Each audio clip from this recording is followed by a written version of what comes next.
오늘 말씀은 마태복음 11장 7절에서 19절 말씀입니다. 함께 말씀 봉독하겠습니다. 그들이 떠나매 예수께서 무리에게 요한에 대하여 말씀하시되 너희가 무엇을 보려고 광야에 나갔더냐? 바람에 흔들리는 갈대냐? 그러면 너희가 무엇을 보려고 나갔더냐?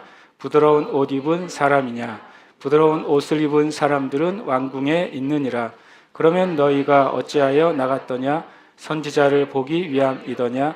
옳다. 내가 너희에게 이르노니 선지자보다 더 나은 자니라. 기록된 바 보라, 내가 내 사자를 내 앞에 보내노니 그가 내 길을 내 앞에 준비하리라 하신 것이 이 사람에 대한 말씀이니라. 내가 진실로 너희에게 말하노니 여자가 낳은 자 중에 세례 요한보다 더 큰 이가 일어남이 없도다. 그러나 천국에서는 극히 작은 자라도 그보다 크니라. 세례 요한의 때부터 지금까지 천국은 침노를 당하나니 침노하는 자는 빼앗느니라. 모든 선지자와 율법이 예언한 것은 요한까지니 만일 너희가 즐겨 받을진대 오리라 한 엘리야가 곧 이 사람이니라. 귀 있는 자는 들을지어다. 이 세대를 무엇으로 비유할까? 비유하건대 아이들이 장터에 앉아 제 동물을 불러 이르되 우리가 너희를 향하여 피리를 불어도 너희가 춤추지 않고 우리가 슬피 울어도 너희가 가슴을 치지 아니하였다 함과 같도다. 요한이 와서 먹지도 않고 마시지도 아니하며 그들이 말하기를 귀신이 들렸다 하더니 인자는 와서 먹고 마시며 말하기를 보라, 먹기를 탐하고 포도주를 즐기는 사람이요 세리와 죄인의 친구로다 하니 지혜는 그 행한 일로 인하여 옳다함을 얻느니라. 아멘. 오늘 제가 나눌 주제는 우리가 원하는 것과 하나님이 원하는 것, 하나님이 원하시는 것입니다. 제일 좋은 건 뭘까요? 우리가 원하는 것과 하나님이 원하는 게 같을 때죠. 이게 진짜 제일 좋은 겁니다. 제일 최악은 뭘까요? 내가 원하는 것과 하나님 원하는 것이 다를 때입니다. 다를 때를 떠나서 반대가 될 때입니다. 조금 다를 때는 그 문제가 덜한데 하나님이 나에게 원하시는 것과 내가 원하는 것이 반대일 때 그때가 제일 심각하죠. 솔직히 제가 생각해 봤어요. 제 인생 가운데 내가 언제 내 인생이 불행하다고 느꼈나 지나고 나니까 깨달았어요. 이런 경우인 거죠. 주님이 나를 위해서 원하시는 것과 내가 원하는 것이 반대였던 시절이에요. 그때가 제 인생의 어둠의 시기 빙하기예요. 빙하기. 그때가 제일 추웠던 시기라는 사실을 시간이 지나서 좀 깨닫게 됩니다. 만약에 앞으로도 그런 일은 없을 겁니다. 이걸 알았으니까 우리의 삶이 어떤 인생에 어려운 일이 있다면 즉각 생각해 봐야 돼요. 내가 원하는 것과 하나님 원하시는 것이 다르기 때문이에요. 왜냐하면 하나님이 우리에게 원하시는 것은 우리에게 좋은 것이거든요. 하나님의 뜻은 온전한 것입니다. 기뻐하시고 선하시고 온전한 것이 하나님의 뜻이에요. 그러니까 나에게 최고 온전한 것은 하나님이 그걸 원하세요. 어느 부모가 자녀에게 나쁜 것을 원하겠어요? 하나님은 우리의 영혼의 아버지라고 성경은 말씀하시잖아요. 우리의 영혼의 아버지이신 하나님이 우리에게 원하시는 것은 진짜 좋은 거예요. 문제는 그게 안 믿어지는 거죠. 내가 원하는 것이 있는데 원하는 대로 되지 않을 때 우리는 하나님이 내가 원하는 것을 도와주지 않는 것 때문에 속상한 거죠. 근데 실은 정말 생각해야 될 것은 나에게 가장 좋은 것을 원하는 분은 하나님이라는 사실이에요. 오늘 그 사실을 여러분이 믿게 되길 축복해요. 단순한 진리죠. 하나님이 나에게 원하시는 것은 나에게 최고의 것이다. 그거를 정말 믿어지면 이제는 내가 삶을 선택하거나 결정하거나 나아가는 방향이 이제 바뀌게 됩니다. 그게 정해지지 않으면 늘 갈등하게 되는 거죠. 내가 이것을 선택했는데 길이 안 열려요. 이것을 하려고 했는데 주님이 도와주시질 않는 것 같아요. 마치 아무 말씀도 안 하시는 것 같아요. 그러면 그 안에서 계속 뱅뱅 도는 겁니다. 다람쥐 쳇바퀴 돈다고 하잖아요. 다람쥐가 열심히 뛸수록 더 열심히 제자리를 돕는 거죠. 많은 그리스도인들이 엄청 열심히 살거든요, 실제로. 얼마나 많은 그리스도인들이 착하고 선한 그리스도인들이 열심히 살겠어요. 얼마나 많은 목회자들이 착하고 선한 목회자들이 열심히 살겠어요. 그런데 실은 이게 처음 출발점이 돼야 돼요. 하나님이 나에게 원하시는 것이 나에게 최고의 것이다, 최상의 것이다. 이게 믿어지면 이제는 시작을 하나님으로부터 시작해야 돼요. 그래야 진짜 원하는 것을 우리가 보게 되는 것이죠. 오늘 말씀 제가 한참 쳐다보다가 세 가지를 정리하게 됐어요. 첫 번째 7절에서 9절은 광야에 왜 나가냐라고 주님이 질문하시는 거예요. 광야에 나가는 이유가 무엇이냐라고 질문하셔요. 7절에서 이렇게 표현하잖아요. 너희가 무엇을 보려고 광야에 나갔냐라고 질문을 하십니다. 첫 번째 질문이면서 우리가 답해야 될 숙제예요. 광야에 나가는 이유가 무엇인가? 두 번째 10절부터 14절까지는 주님이 대답을 스스로 질문하시고 스스로 대답을 하시는 거예요. 실은요. 왜냐하면 질문해봤자 답을 모르니까 답을 하시는데 답이 그럼 광야에서 과연 무엇을 찾아야 되고 또 누구를 만나야 하냐는 것입니다. 10절에서 14절에 말씀하고 있어요. 이것도 우리가 이 질문에 우리의 마음으로부터 대답해야 될 숙제가 됩니다. 세 번째 15절부터 19절까지는 무엇을 위해 살아야 하느냐는 질문이에요. 우리가 뒤에 보면 예수님이 비유를 하시잖아요. 15절부터 19절까지 비유를 해요. 무슨 비유를 합니까? 장터에 앉아서 제 동무끼리 얘기하는 이게 무슨 비유일까요? 가만히 보시면 실은 이제 장터에서 아이들이 놀고 있는 거예요. 일종의 우리 하면은 역할극 놀이를 하는 거예요. 그렇죠? 무슨 놀이요? 결혼식 놀이, 장례식 놀이 하는 겁니다. 그 놀이를 비유로 들은 것이고 아마 예수님 시대 때 장터에서 이런 식의 어떤 놀이가 있었을 거예요. 왜냐하면 예수님의 비유는 듣는 사람들이 다 아는 이야기를 하시는 거거든요. 장터에서 아마 우리도 옛날에 뭐 소꿉장난하고 뭐하고 놀잖아요. 그런 놀이 중에 하나인 거죠. 그 이야기로 말하는 거예요.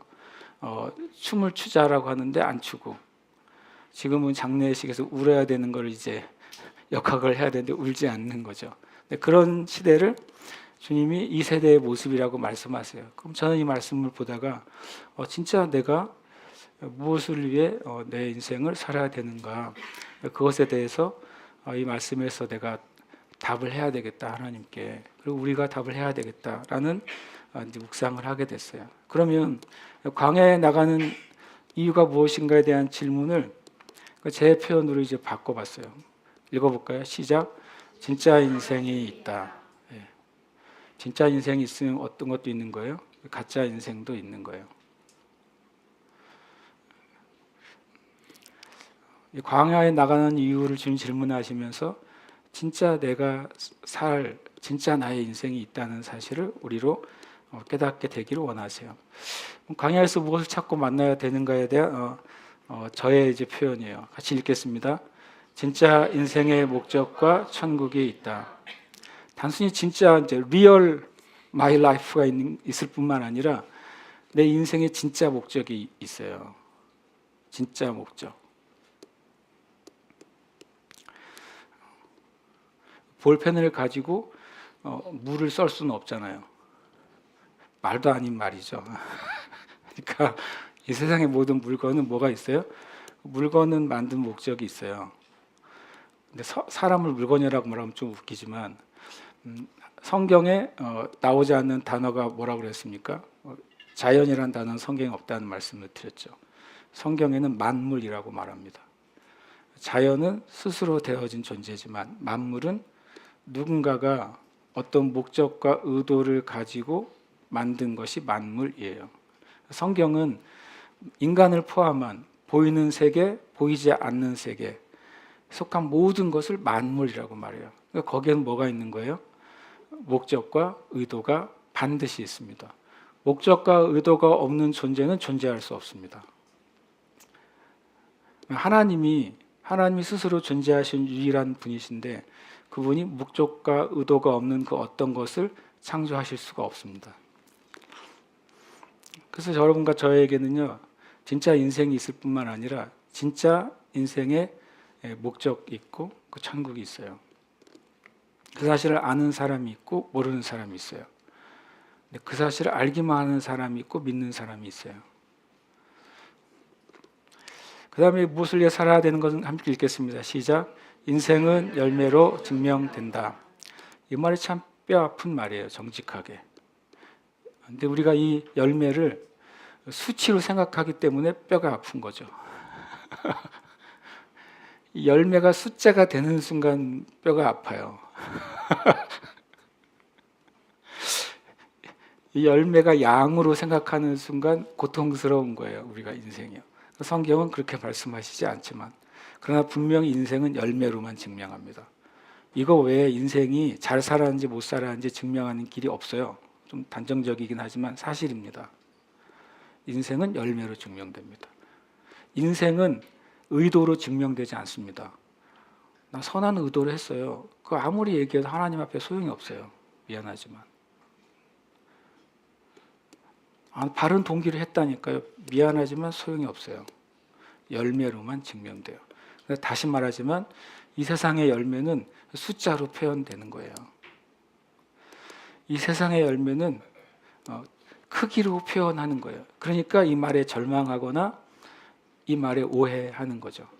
그러나 이건 명확한 진리입니다. 저와 여러분의 인생은 열매로만 증명됩니다. 하나님 앞에 가서도. 오늘 말씀에 보면 그들이 떠나매 예수께서 우리에게 요한에 대하여 말씀하시되 너희가 무엇을 보려고 광야에 나갔더냐 바람에 흔들리는 갈대냐 라고 말합니다. 이 말이 이제 시작되는 거죠. 물론 이 메시지는 6절까지는 요한의 제자들의 질문과 요한에 대한 제자들에 대한 답을 해주심으로 그 세례 요한이 감옥에 있을 때 예수님이 진짜 자기가 정말 소개한 메시아인데 그가 정말 메시아인지를 확증하고 싶었던 세례 요한에게 예수님이 실은 내가 바로 그다라고 답을 해주시죠. 그리고 그 제자들이 돌아갈 때 말씀하시는 내용입니다. 요한에 대해서 말씀하세요. 그러니까 7절부터 오늘 본문은 주제가 누구인 거예요? 요한에 대해서예요. 그죠? 예수님이 요한에 대해서 말씀하셨으니까 주제는 요한이잖아요. 그럼 답도 요한인 거예요. 그러니까 이 오늘 말씀의 본문은 주님이 요한에 대해서 하신 말씀이기 때문에 답도 요한이라는 사람 안에 있고 그리고 요한을 통해 예수님이 말씀하시려고 하시는 그것이 주님이 하려고 하는 메시지가 됩니다. 신기하게도 요한에서 말씀하실 때 요한은 뒤에 이제 여러 가지 예수님이 요한에서 말씀하시잖아요. 요한은 바로 구약에서 예언된 그 광야의 소리다. 요한은 바로 구약의 그 선지자들이 말한 그 선지자고 하나님의 사자이다. 요한의 때부터 지금까지 천국이 침노를 당한다. 여인이 낳은 자 중에 요한보다 더 귀한 사람이 없다라고 말을 하시죠. 그런 요한이에요. 놀랍게도 요한에서 제가 깨달은 게 있어요. 요한은 예수님이 행하시는 사역을 못 봤어요. 그렇죠? 그냥 감옥에 들어갔으니까. 예수님을 소개해 놓고 요한은 감옥에 들어갔으니까 예수님 말씀하신 복음서에서 말해 세 가지 사역 선포하시고 가르치시고 고치시는 사역을 요한은 못 봤어요. 그렇잖아요. 자기가 소개하고 들어갔으니까. 그래서 제가 깨달았어요. 요한이 어떤 사람인지를. 요한이 어떤 사람이냐면 이런 사람이에요. 같이 읽겠습니다. 시작. 너는 나를 본고로 믿느냐? 보지 못하고 믿는 자들은 복되도다 하시니라. 예수님이 도마에게 하신 말씀이에요. 근데 이 말씀 보지 못하고 믿는 자들은 복된데 첫 번째 보지 못하고 믿는 자가 누구예요? 요한이에요. 예수님을 메시아로 소개했는데 예수님이 하시는 말씀을 못 들었어요. 요한은 예수님이 누구를 치유하시는 것을 못 봤어요. 그런데 그는 감옥에서 어떻게 죽었어요? 예수님이 메시아이신 것을 믿고 죽었어요. 그래서 제가 요한이 왜 위대한지 오늘 말씀 듣고 깨달았어요. 주님이 말씀하신 보지 못하고 들음으로만 믿는 참된 믿음을 가진 첫 번째 사람이에요. 참 귀한 사람이죠. 그래서 전부터 제가 요한을 되게 존경했는데 정말 이것이 우리에게 요한은 성경적으로는 마지막 구약의 사람이잖아요. 구약의 마지막 선지자이니까. 그러면서 성경적으로는 첫 번째 신약의 사람이기도 한 것입니다. 믿음으로 의롭게 된 첫 번째 신약의 사람이기도 한 것입니다. 그러면서 말씀하십니다. 그들이 떠나며 예수께서 요한에 대하여 말씀하시는데 무엇을 보려고 광야에 나갔더냐? 바람에 흔들리는 갈대냐? 여기에 실은 답이 있잖아요. 요한에서 말씀하시는 거니까 무엇을 보려고 광야에 나갔더냐의 답은 원래 뭐여야 돼요? 요한이죠. 요한이 광야에 있으니까. 요한이 광야에서 외치는 자의 소리라고 말씀하셨으니까. 요한이 오리라한 그 엘리야이니까. 요한이 주님이 오실 길을 예비하는 그 하나님의 사자니까. 이들이 광야에 나가서 봐야 될, 만나야 될, 들어야 될 주체는 누구예요? 요한이잖아요. 그죠? 근데 놀랍게도 예수님이 질문하시는 거예요. 반문하시는 거죠. 너희가 무엇을 보려고 광야에 나갔냐? 그러나 실상은 너희는 봐야 될 것을 못 본 거예요. 만나야 될 사람을 못 만난 거예요. 보았고 만났는데 못 만났고 못 본 거예요. 들었고 들었는데 들어야 될 것을 못 들은 거예요. 예수님이 말씀하시는 거죠. 제가 이 생각을 들었어요. 너희가 무엇을 보려고 어디에 나갔다고요? 광야에 나갔더냐. 이게 저에게 첫 번째 질문이었어요. 광야에 나간다는 거예요. 만약에 그가 누구이든 광야에 나가온 사람들은 자기가 있는 그곳에 문제가 없다면 광야에 왜 나가요? 그죠? 그가 누구이든 광야에 나간 그 사람들이 자기가 있는 곳이 100% 만족했다면 그 광야에 왜 나가요? 자기가 있는 그곳이 자기의 모든 필요, 육신의, 마음의, 인생의 필요를 다 제공해 주는 곳에 있었다면 뭐하러 광야에 나가요? 그렇죠? 광야에 나갔다는 소리 자체는 뭐냐면 무엇인가 필요하다는 거예요. 무엇인가 그 심령에 채워지지 않는 것이 있었고 채워지지 않는 그것을 찾기 위해 광야로 나갔다는 소리입니다. 이 시대가 외로운 시대라고 그러잖아요. 외로움은 누군가가 있어야 근본적으로 극복되는 게 아니에요. 당연히 누군가 있는 것은 좋은 일이죠. 그러나 성경적으로 우리의 영혼의 외로움은 내가 누구인지를 알기 전에는 극복이 안 돼요.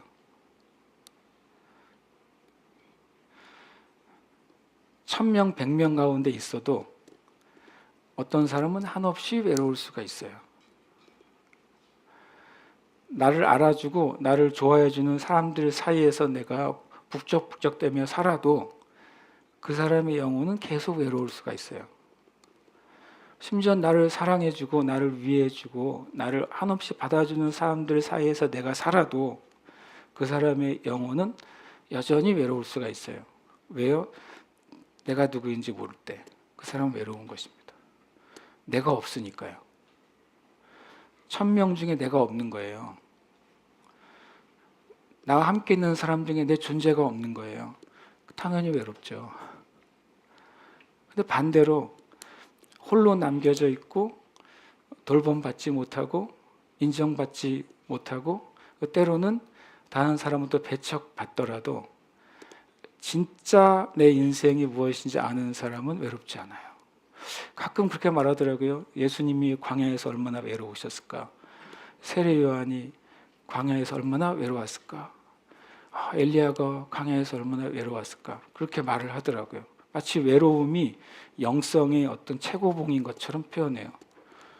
성경에서 그렇게 말하십니까? 네가 외로워라, 외로우면 은혜가 있을 거라고 말씀하십니까? 성경은 반대잖아요. 네가 괴로울 때 내가 있다. 사람들이 너를 피할지라도 내가 너와 함께 있다. 사람들이 너를 미워하고 박해할지라도 너를 죽이려고 할지라도 내가 너와 함께 있다. 그게 성경의 메시지잖아요. 그렇죠? 우리의 영혼의 외로움과 물론 정서적인 외로움이 있어요.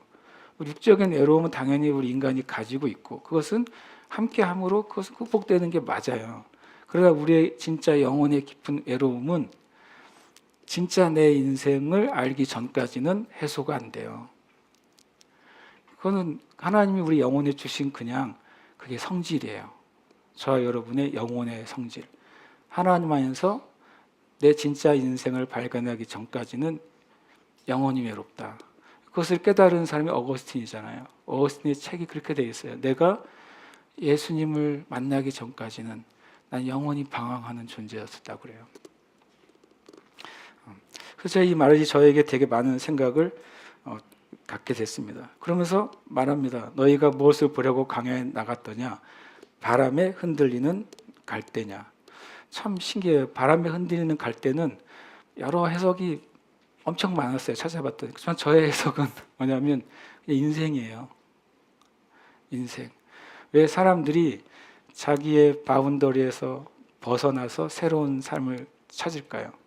이 광야라는 곳, 나에게 익숙하지 않은 환경들에게 왜 나갈까요? 왠지 아세요? 이 바람에 흔들리는 갈대인 다른 인생을 만나고 싶어서, 같이 나와 함께 할 사람을 찾고 싶어서, 내 마음을 이해하거나 내 고통을 이해하거나 또 나와 무엇인가를 함께 목적을 가지고 있는 사람들을 만나기 위해서죠. 그러나 실은 한 가지 알아야 돼요. 여기에 보면 바람에 흔들리는 갈대라고 그랬어요. 어떤 위대한 사람도 근본적으로는 갈대인 것입니다. 아무리 강한 사람도 근본적으로는 광야 안에서는 갈대인 것입니다. 광야를 극복할 수 없으면 갈대인 것이죠. 우리가 누군가와 같이 있는 것은 좋은 것이죠. 그리고 유익하고 도움이 되고 하나님도 원하십니다. 그러나 같이 광야에 있는 것입니다. 같은 인간의 육적인 한계에 있는 거예요. 사람이 중요하지 않다는 말이 아니에요. 본질을 얘기하는 것입니다. 그가 아무리 위대하고 훌륭한 사람이어도 그 사람은 나와 똑같은 인생의 본성의 한계에 있는 자들인 것입니다. 그러니까 주님이 말씀하시는 거, 너희들이 광야에 나가서 어떤 좋은 사람, 좋은 일, 좋은 관계를 맺는다 할지라도 그것이 너의 인생의 가장 근본적인 문제를 해결해 줄 수는 없는 거야 라고 말씀하시는 거예요. 이게 너무 중요한 것이죠. 이 세대도 다 그렇잖아요. 저도 그렇고 여러분도 그렇고 누군가가 필요해요. 그리고 홀로 살아갈 수 없어요. 그것은 사실이고 하나님이 그렇게 만들어 주셨어요. 그러나 더 근본적인 것은 그가 누구라도 나도 내가 누구에게 도움을 주든 도움을 받든 우리가 진짜 성경에서 말씀하시는 진리 안에 없으면 우리도 다 한계가 있는 존재라는 거예요. 또 말씀하십니다. 그러면 너희가 무엇을 보려고 나갔더냐? 부드러운 옷 입은 사람이냐? 부드러운 옷을 입은 사람들은 왕궁에 있느니라. 이 말씀을 읽다가 참 재미있었어요. 예수님의 말씀을 듣는 사람들은 금방 알아차렸을 텐데 나는 이 말을 한참 뒤에서는 알아차렸을까 생각이 들었어요. 무엇을 보려고 나왔나 질문하시고 부드러운 옷 입은 사람이냐? 재밌잖아요. 광야에서 부드러운 옷을 입은 사람을 찾으려고 나가는 경우가 누가 있겠어요? 그러니까 이것은 주님의 메시지인 거예요. 왜 누가 이 세상 인생 가운데 무엇을 추구하느냐 하는 거예요. 첫 번째로는 바람에 흔들리는 갈대와 같은 수많은 다른 사람을 찾고 얻고 만나기 위해서 인생을 살아가지만 거기에 소망이 있는 것 같고 위로가 있는 것 같고 만족이 있는 것 같지만 그것이 다가 아니야 라고 말씀하신 것과 똑같이 여기서도 마찬가지인 것이죠. 부드러운 옷 입은 사람은 왕궁에 있대요.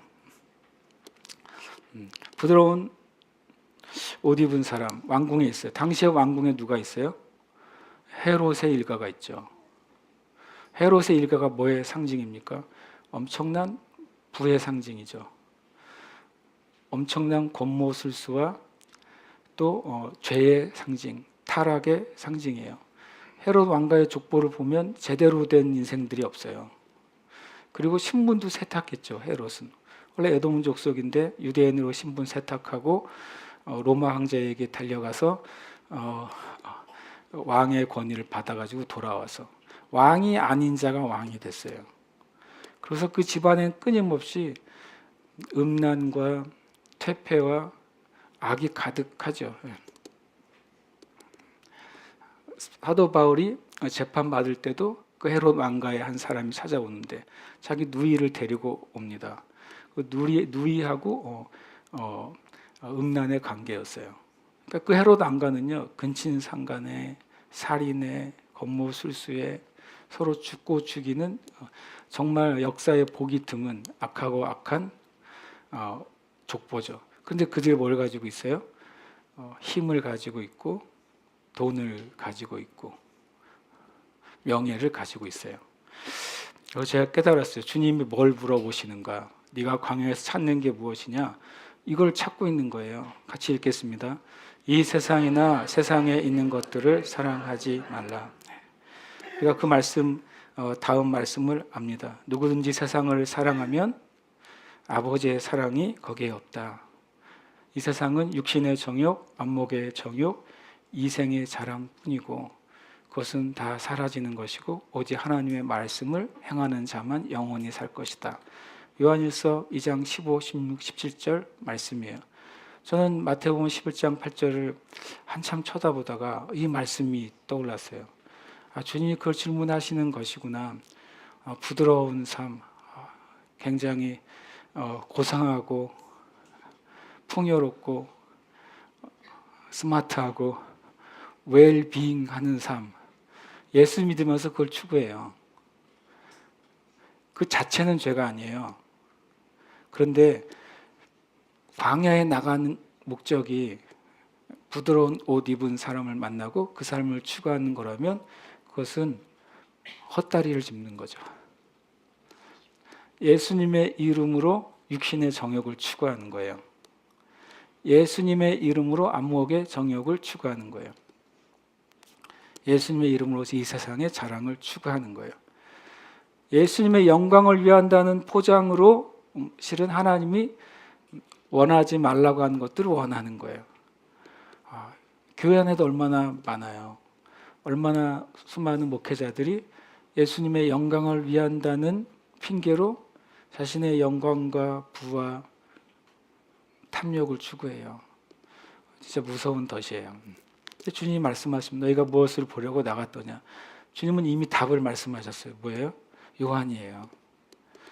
요한을 만나야 되고 요한을 통해 하나님이 주려고 하는 그것을 보고 만나고 얻어야 되는데 여전히 수많은 사람들이 광야에 나왔지만 내 삶이 다가 아니라는 사실은 어렴풋이 알고 있지만 내가 지금 원하고 바라는 삶 그보다 더 큰 것이 있다는 사실을 알고 있지만 그 광야에 나가서 여전히 광야에 흔들리는 갈대와 같은 사람에게 무엇을 얻기를 원하고 여전히 광야에 나갔지만 여전히 포장된 육신의 정욕, 안목의 정욕, 이생의 자랑을 추구하는 종교의 삶을 살아가는 거예요. 여전히 광야에 나왔는데 세례요한의 메시지를 들었는데 예수님이 말한 그 위대한 하나님의 사람을 만나고 위대한 하나님의 사람의 메시지를 들었고 그 위대한 하나님의 사람을 통해 진짜 메시아를 만났는데 여전히 포장된 가짜를 구하는 거예요.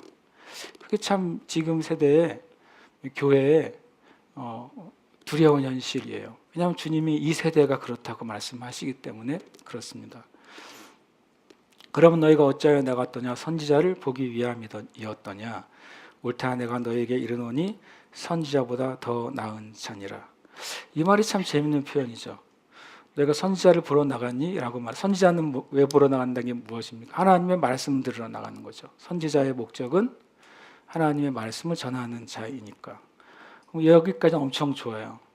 선지자의 말씀을 들으러 나갔어요. 그런데 예수님이 말합니다. 그 요한은 선지자보다 더 나은 자래요.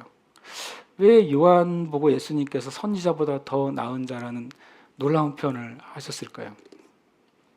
왜냐하면 구약의 모든 선지자들은 오실 메시아를 말하는 이들이었어요. 그렇죠? 그런데 세례 요한은 오신 메시아를 말하는 선지자예요. 오셨잖아요. 그분이 와버리셨어요. 그래서 구약의 선지자들보다 더 나은 것을 말하고 있습니다. 인격적으로 사역적으로 탁월하다는 의미가 아니에요. 이 말은요. 그러면 대선지자를 이사야라고 부르면 안 되죠. 구약의 위대한 선지자 엘리야라고 부르면 안 돼요. 주님이 말씀하신 의미는 요한의 때 주님이 하라고 하신 그 역할이 무엇인지를 이해하라고 하는 것입니다. 구약의 모든 선지자는 주님이 오실 것을 말했어요. 세례 요한은 그분이 이분이라고 말했어요. 그래서 세례 요한은 선지자보다 더 나은 선지자가 되는 것입니다. 그리고 실은 세례 요한은 구약의 선지자들은 오실 메시아를 위해서 희생했어요. 그렇잖아요. 오실 메시아를 위해 자신의 삶을 거룩하게 했고 오실 메시아를 전하다가 핍박받았고 심지어는 순교당했어요. 근데 세례 요한은요. 직접적으로 그 메시아를 위해서 순교했어요. 그 오신 메시아를 위해 순교한 첫 번째 사람이 세례 요한이에요. 참 놀라운 하나님의 사람이죠. 예수님하고 예수님보다 일찍 하나님 나라에 갔잖아요. 예수님보다 7개월 일찍 태어난 사촌 형님인데 그 세례 요한이 얼마나 위대한 하나님의 사람이었는지 생각하면 그 집안이 참 복된 것 같아요. 그렇게 보면. 그리고 또 한 가지 세례 요한이 선지자보다 나은 자란 이유는 뒤에 한 가지 이유가 있어요. 그때 말씀을 드릴게요. 기록된 바 보라 내가 내 사자를 내 앞에 보내노니 그가 내 길을 내 앞에 준비하리라. 이건 구약의 예언이죠. 하신 것이 이 사람에 대한 말씀이니라. 주님이 말씀하셨어요. 내 사자를 네 앞에 보내노니. 여기서 앞에 내가는 누굽니까? 하나님이에요. 하나님 말씀하십니다. 하나님이 하나님의 사자를 너가 누구예요? 예수 그리스도예요. 예수 그리스도 앞서서 보내노니 그가 예수 그리스도의 길을 앞에서 준비하리라. 이것이 바로 세례 요한이에요. 바로 이 사람에 대한 말씀이라고 성경은 말씀하십니다. 진짜 위대한 역할을 한 거죠. 세례 요한이 이 역할을 안 했으면 어쩔 뻔했어요. 이 세례 요한을 통해서 세례 요한이 말 그대로 자기는 죽고 주님은 흥하는 삶으로 살아가고 주님이 그것을 증언하십니다. 성경에 예수님께서 누구를 증언하신 경우는 세례 요한밖에 없어요. 내가 진실로 너에게 말하노니 여자가 낳은 자 중에 세례 요한보다 더 큰 이가 일어남이 없도다. 그러나 천국에서는 극히 작은 자라도 그보다 크니라. 세례 요한보다 더 큰 이가 없어요. 여자가 낳은 자 중에. 되게 재밌는 표현이죠. 그런데 뒤에가 더 재밌어요. 그러나 천국에서는 극히 작은 자라도 세례 요한보다 크다. 일단 여자가 낳은 자 중에 삶은 이 땅에서의 삶이죠. 그죠? 천국은 이 땅이 아니잖아요. 하나님의 영원한 나라잖아요.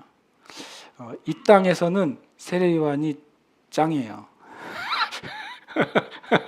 그런데 하나님 나라에서는 세례 요한이 작다는 표현이 아니라 모든 사람이 놀랍게 영광스러운 상태에 있을 거라고 말씀하십니다. 왜냐하면 세례 요한이 아까 말한 것처럼 구약의 모든 예언의 성취자이기 때문입니다. 구약의 모든 예언들을 성취한 주인공이에요. 이 사람이 성취한 게 아니라 성취하도록 주님이 부르신 자기 때문에 가장 위대한 하나님의 사람이죠. 그런 면에서요.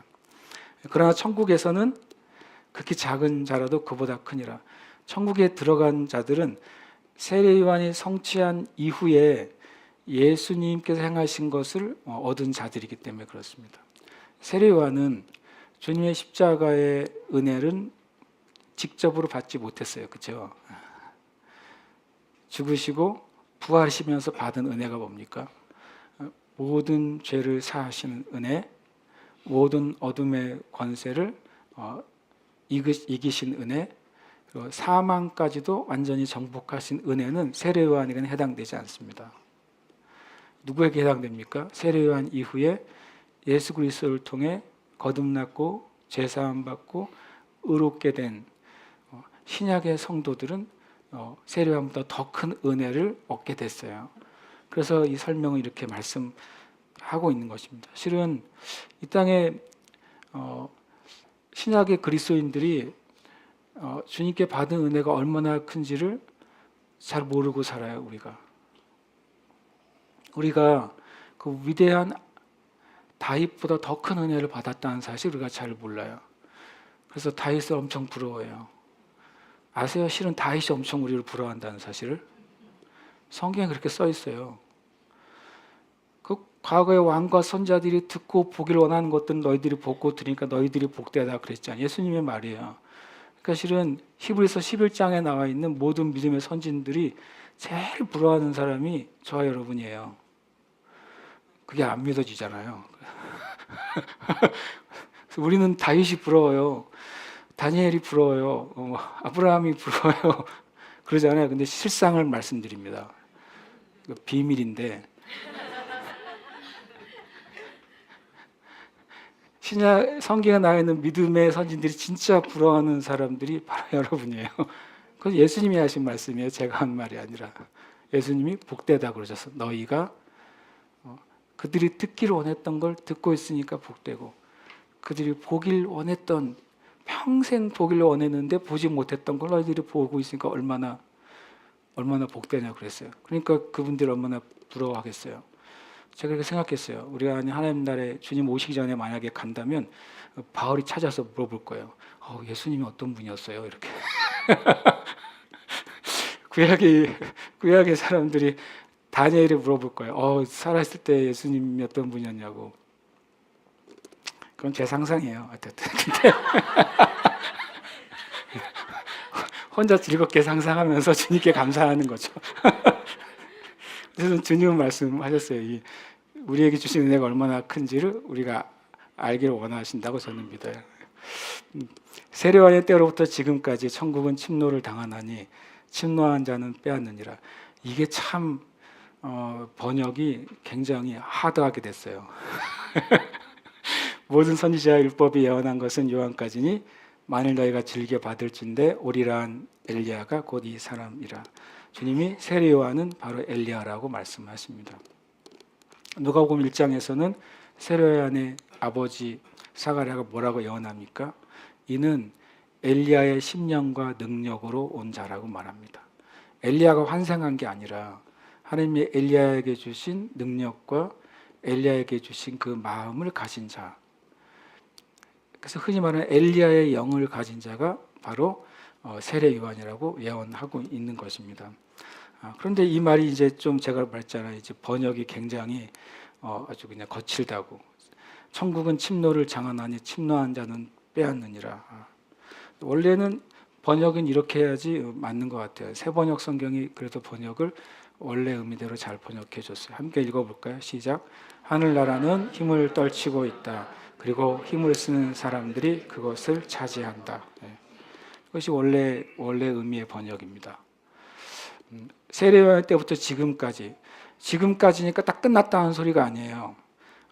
헬라어의 그 문법상 지금이라는 뜻은 지금부터 계속 지속적으로 현재 진행의 의미를 가지고 있습니다. 세례요한 때부터 지금까지 계속 지속해서 천국이 이런 식으로 바뀌었다는 거예요.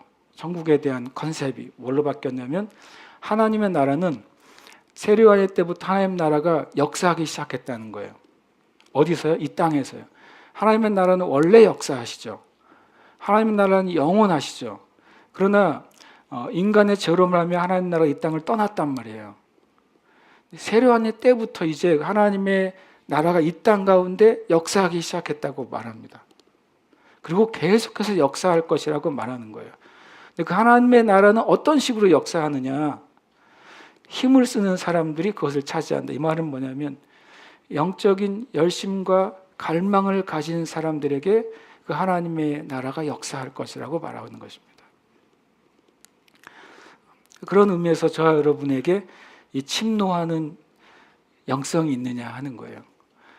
주님이 주시면 땡큐, 안 주셔도 나는 만족해요. 이건 믿음이 아니라는 거예요. 내게 능력 주신 자는 내가 모든 것을 할 수 있느니라. 내가 가난에도 처할 수 있고 부에도 처할 수 있고 모든 걸 자족하는 법을 배웠나. 그것을 주님이 주시면 아멘, 못 주셔서 나는 자족하는 법을 배워요. 이런 의미가 아니잖아요. 그게 아닙니다. 하나님의 나라는 힘을 떨치고 있습니다. 이 땅 가운데 하나님 나라가 예수 그리스도와 함께 임해 버렸어요. 하나님의 권능과 다스림과 권세가 임해 버렸어요. 하나님의 나라는 네이션이 아니잖아요. 국가가 아니라 킹덤이에요. 킹덤은, 나라는, 국가는 국경이 있어요. 그러나 킹덤은 국경이 없어요. 킹덤은 바다를 건너서도 그 권위가 역사하면 거기는 킹덤인 것입니다. 언어가 달라도 그 권세가 역사하면 킹덤인 것입니다. 세대가 바뀌어도 그 권위가 왕의 권위가 역사하면 그것은 킹덤인 것입니다. 하나님의 나라는 국가가 아니에요. 하나님의 나라는 하나님이 다스리시는 모든 세대, 모든 나라, 모든 민족, 모든 존재에 속하는 것입니다. 하나님 나라가 어디서부터 이 땅에 내려왔다고요? 세례요한의 때부터요. 주님이 분명히 선을 그으셨어요. 세례요한의 때부터 천국이 하늘의 영역에서 이 땅 가운데로 내려왔대요. 누가 그 놀라운 천국의 영역 안으로 들어갈 것이냐? 그것을 갈망하는 자가, 그것을 믿는 자가, 믿고 고백하고 그것을 취하는 자가 그것을 차지하게 돼요. 하나님 나라의 권세와 권능과 임재 안에서 살아갈 수 있게 되는 것입니다. 주님이 말씀하셨어요.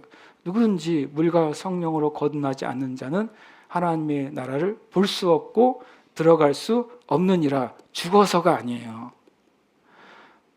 예수님이 하신 말씀은 죽어서 천국 가는 게 아니에요. 이 땅 가운데 물과 성령으로 거듭난 자는 이 땅 가운데 하나님의 나라가 역사하는 것을 보게 될 거라고 말씀하시는 거예요. 물과 성령으로 거듭난 사람은 이 땅 가운데 하나님의 권능의 역사 안으로 들어갈 것이라고 말씀하시는 거예요. 예수님은 처음부터 그 말씀을 하셨어요.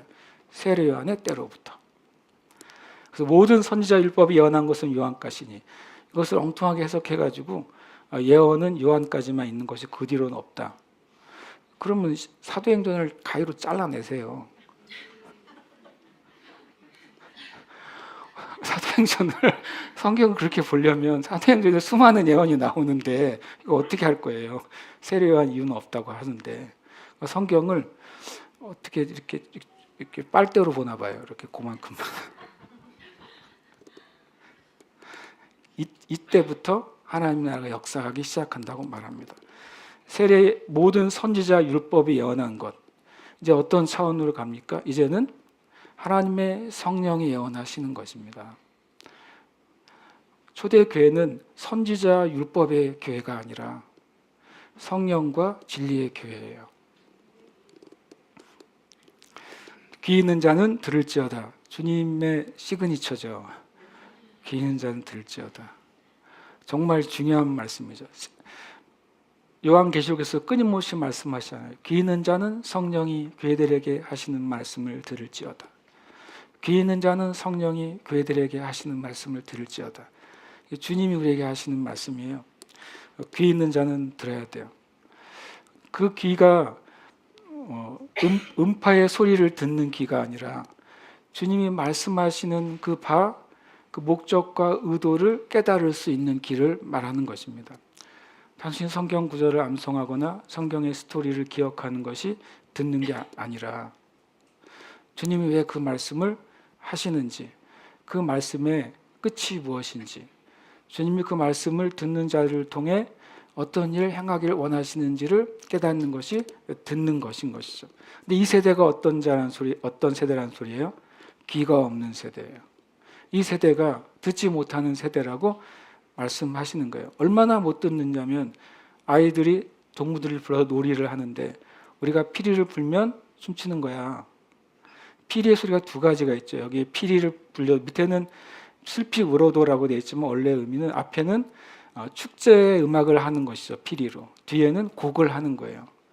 만약에 누가 이제 역학을 한다면 피리를 가지고 빠른 곡을 불면 춤을 추는 것이고 장송곡을 켜면 우는 거예요. 그런 역할 놀이라고 생각하시면 돼요. 그런데 못 알아듣는 거예요. 신나는 음악이 들려도 춤출 줄을 모르고 애곡해야 될 때 곡할 줄 모르는 세대가 된 것이죠. 예수님이 이 세대는 들을 줄 모르는 세대, 그래서 들은 대로 반응하지 못하는 세대라고 말씀하십니다. 바르게 듣지 못하면 바르게 살 수가 없어요. 바르게 듣지 못하면 하나님이 인정하시는 열매를 맺힐 수가 없어요. 그 이유가 뭘까? 주님 이미 답을 말씀하셨어요. 뭐냐면 너희가 하나님이 원하시는 것이 아니라 내가 원하는 것을 계속 찾기 때문이에요. 바람에 흔들리는 갈대를 찾는 것이죠.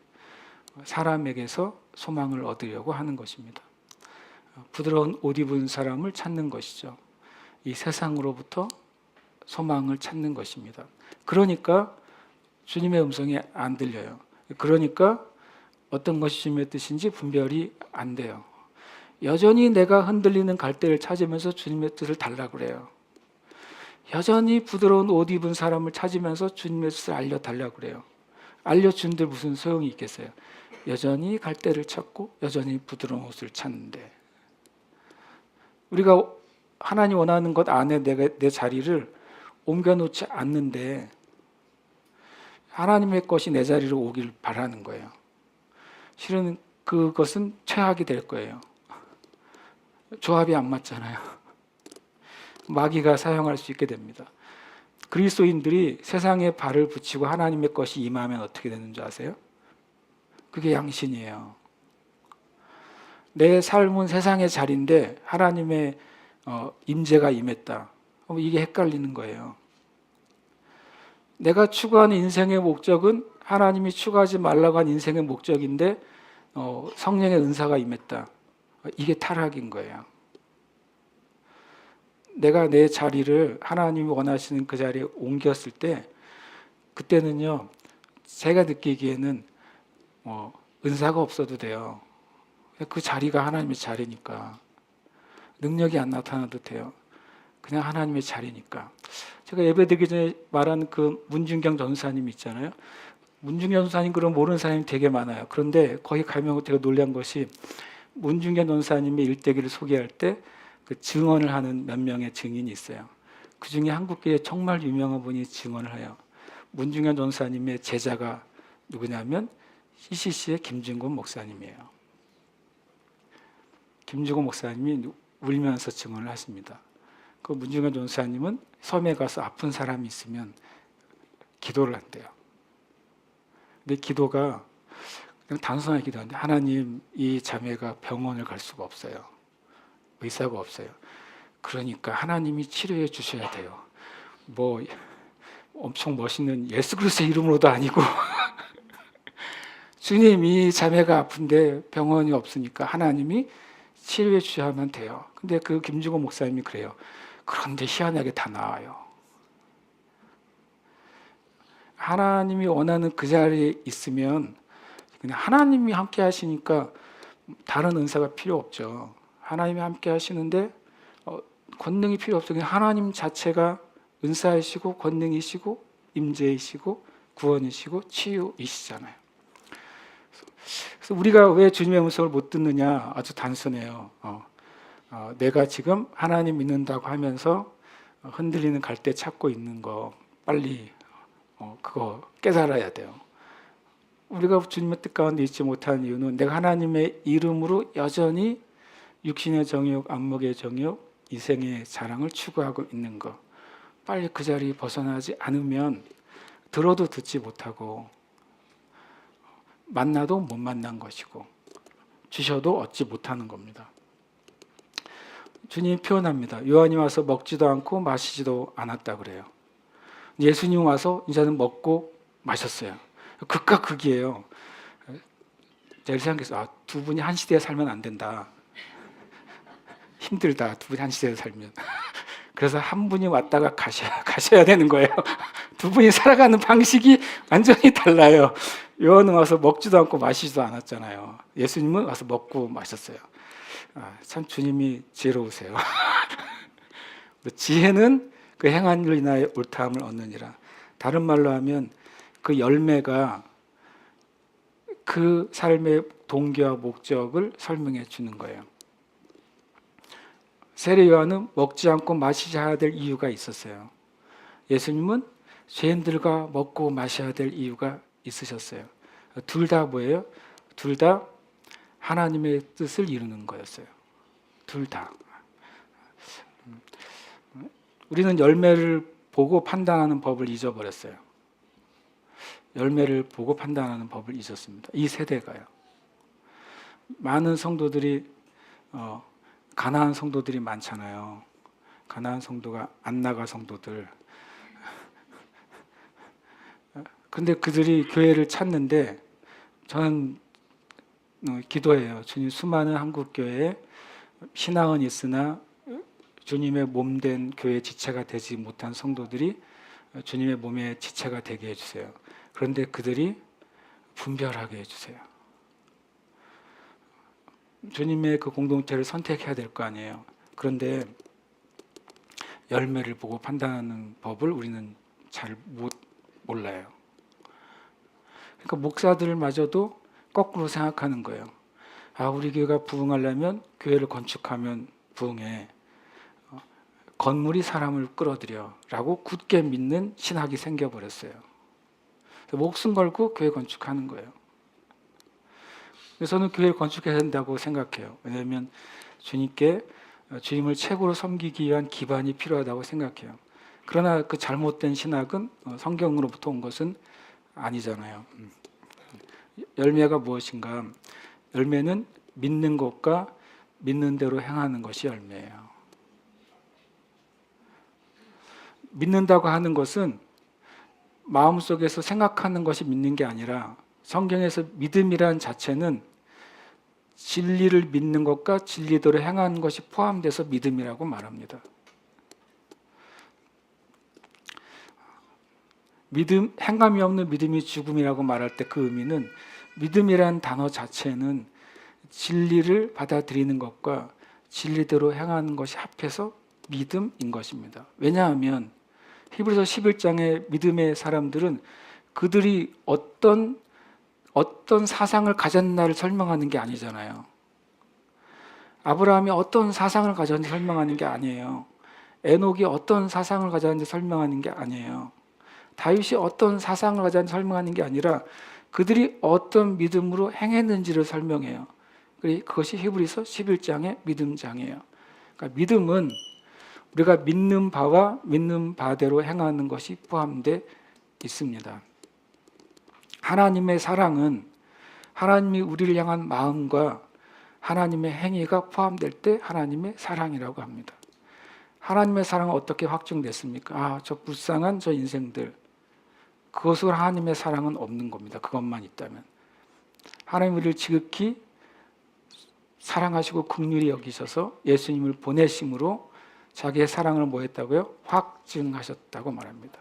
하나님 우리를 사랑하셨다고 하는 단어가 끝나려면 예수님이 죽으시고 부활하신 것까지 포함되어 하나님이 사랑이신 거예요. 우리도 동일하죠. 내가 하나님을 사랑한다. 마음으로 사랑하죠. 맨날 예배 드려요. 틀린 말 아닙니다. 그러나 우리의 믿음의 첫 번째 행위는 우리의 입술의 고백입니다. 성경은 말은 인간의 행위라고 말을 합니다. 말은 생각이 아니에요. 마음으로 믿고 입으로 고백한다고 말할 때 입으로 고백하는 것은 우리의 행위의 첫 번째 단계입니다.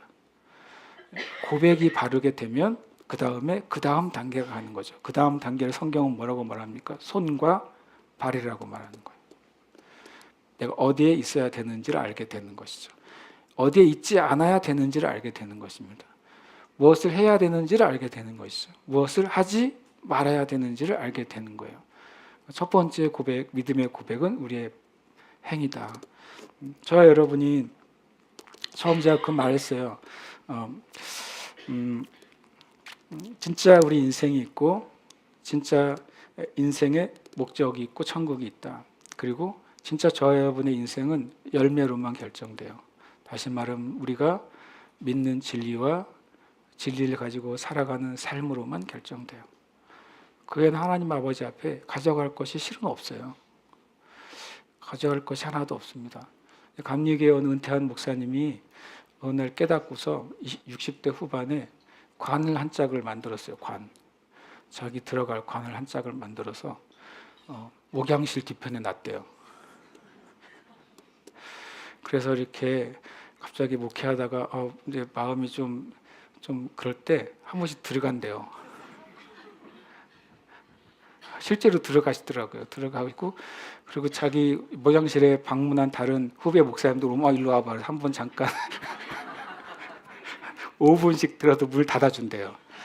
그럼 5분 동안에 나와서 그 젊은 목사님들이 너무 큰 충격을 받는다 그런대요. 깜깜한 그 각 안에 5분 앉아 있는데도 뭔가 두려운 거야. 완전히 차단된 것 같은 거예요. 그리고 내가 나도 하나 관을 만들까 하려다가 우리 성도가 너무 놀라실 것 같아가지고 목사님이 하다 못해 저런 짓을 할까 싶어가지고 할 수도 있는 사람인데 제가 여러분을 위해서 안 했어요. 참았는데 그래서 제가 늘 생각했어요.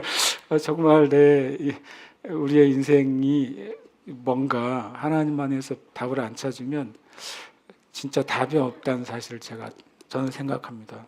저 여러분이 동일한 그 결론에 이르시길 축복해요. 함께 기도하겠습니다. 함께 고백하겠습니다. 나는 예수 그리스도 안에 진짜 내 인생과 참된 인생의 목적이 있음을 믿는다. 아멘. 한 번 더요. 나는 예수 그리스도 안에 진짜 내 인생과 참된 인생의 목적이 있음을 믿는다. 아멘. 고백합니다. 내가 찾고 원하는 모든 것은 내가 아니라 나를 창조하신 하나님으로부터 오는 것을 믿는다. 아멘. 한 번 더요. 내가 찾고 원하는 모든 것은 내가 아니라 나를 창조하신 하나님으로부터 오는 것을 믿는다. 아멘. 고백합니다. 내 삶은 예수 그리스도 안에서 참되고 선하고 가치 있는 믿음의 열매를 맺게 될 것이다. 아멘. 한 번 더요. 내 삶은 예수 그리스도 안에서 참되고 선하고 가치 있는 믿음의 열매를 맺게 될 것이다. 아멘. 우리가 함께 이것을 우리의 이름을 넣어서 고백할 때 저는 이 세 번째 고백을 여러분이 힘줘서 하기를 축복해요. 왜냐하면 우리가 습관이 됐어요. 내 미래에 대해서 말할 때 우리는 약간 부정적으로 말하는 게 겸손한 것처럼 살아왔어요. 만약에 미래에 대해서 자신감 있게 말하면 교만하다고 생각해요. 미래에 대해서 자신감 있게 말하면 그러다가 안 되면 얼마나 실망하려고 라고 생각해요. 그러나 우리는 우리 인생의 전망을 우리 자신으로부터 출발하면 어렵죠. 그리고 안개 같죠. 그런데 우리의 인생의 전망을 예수 그리스도 안에서 시작해야 돼요. 예수 그리스도께서 승리하신 분이시기 때문에 내 인생의 전망도 예수님 안에 있어서 우리는 승리를 바라볼 수가 있어요. 그렇지 않으면 요즘 세상만큼 뭐라 그럴까요? 미래가 불투명한 세상이 어디 있어요? 변하지 않는 것을 봐야죠. 예수님이 그런 분인 것을 우리가 아는 것입니다. 함께 이 시간 우리의 이름을 넣어서 앞에 있는 부분만 이름을 넣으십시다. 넣어서 우리가 고백하고 주님, 저는 주님 안에 이것을 제가 고백합니다. 저는 이것을 가지고 있습니다. 저는 이대로 살아갈 것입니다. 입술로 고백하는 믿음의 행위를 하시기를 축복합니다. 함께 고백하고 기도하겠습니다. 고흥령은 예수 그리스도 안에 진짜 내 인생과 참된 인생의 목적이 있음을 믿는다. 고흥령이 찾고 원하는 모든 것은 내가 아니라 나를 창조하신 하나님으로부터 오는 것을 믿는다. 고흥령의 삶은 예수 그리스도 안에서 참되고 선하고 가치 있는 믿음의 열매를 맺게 될 것이다. 아멘.